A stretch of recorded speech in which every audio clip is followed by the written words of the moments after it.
সাবেক আইজিপি বেনজির আহমেদের সম্পদ ক্রোকে আদালতের আদেশের কপি দুদকের হাতে পৌঁছানোর আগেই গোপালগঞ্জের সাভানা ডেইরি ফার্ম থেকে সরিয়ে নেওয়া হলো গবাদি পশু।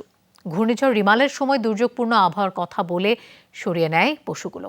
তবে এই বিষয়ে কোনো কথা বলতেই রাজি হননি দুদক কর্মকর্তারা। পুলিশের সাবেক মহাপরিদর্শক বেনজির আহমেদের দুর্নীতির বিষয়গুলো সামনে আসার পর থেকেই আলোচনায় গোপালগঞ্জে তার গড়ে তোলা সাভানা ইকো রিসোর্ট। সম্প্রতি রিসোর্টটির নিয়ন্ত্রণ নেয় জেলা প্রশাসন।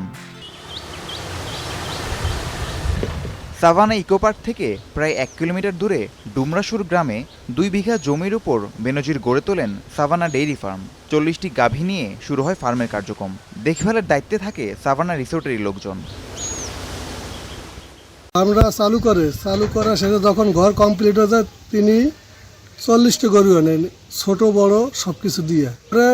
কিছুদিন যাওয়ার পরে কিছু গরু মারা যাওয়ার পরে অবশিষ্ট যে গরুগুলো ছিল উনি এর মধ্যে যে সাইক্লোন ঝড় হয়ে গেল, এই ঝড়ের ভিতর দিয়ে ওনার গরু উনি নিয়ে নেয়। ঝড়ের দিনে তো গাড়ির শব্দ পাইছি ভাই, ওই দিনই বলে বিক্রি করে দিয়েছে। আমরা এবার ঘরের থেকে ঝড়মুড়ি বার হইও নাই, দেখিও নাই, সকালে তো দেখি গরু গেছি। আমরা এই জায়গায় থাকলেও কি ওই জায়গার খবর আমাকে অত ইরি নেই। আমার দুটি ছেলে কইছে মা কোনো সময় চাবা না।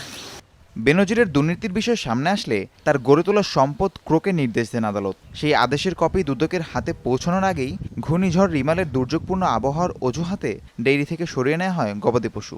রিমাল যে সাইক্লোন আসে, ওই ঝড় টাইমে ঝড়ের প্রথম দিকে 3-4 জন লোক আসলো। তারা বলল যে আমরা ঢাকা থেকে আসছি। তখন বললাম কি যে আপনারা কি স্যারের এখানে গরু দিতে আসছেন? না না, আমরা গরু নিতে আসছি।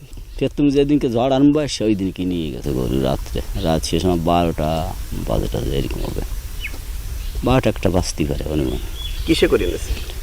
ওই পিক আপে নিয়ে গেছে, বড় পিক আপ। গবাদি পশুর সাথে সটকে পড়েছেন ডেইরির কর্মচারীরাও। খামারের গেটে ঝুলছে তালা। তবে এই বিষয়ে ক্যামেরার সামনে কথা বলতে রাজি হননি দুর্নীতি দমন কমিশন গোপালগঞ্জ অফিসের কর্মকর্তারা। রাহিম সারোয়ার, যমুনা নিউজ।